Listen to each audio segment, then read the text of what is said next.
Jhanu Barua directorial Bhoga Khirki, the first Assamese movie to be produced by Priyanka Chopra's banner, will release on October 26. Co-produced by Priyanka's Purple Pebble Pictures, the movie will also open the second edition of the Guwahati International Film Festival at the Srimanta Shankradeva Kala Kshetra on October 25th. In an earlier interview, Barua had told IANS that the film is about a young village woman who has experiences in a situation that is socio-politically volatile. While he was happy that a well-known name like Priyanka had come forward to support Assamese cinema, Barua said that ultimately, a film is accepted based on the subject and issue one deals with and how that is represented.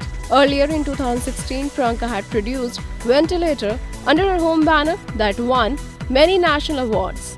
A comedy drama won awards in categories like Best Director, Best Editing and Best Sound Mixing. IANS report. Subscribe to our channel. Just click on the bell icon for all the latest updates.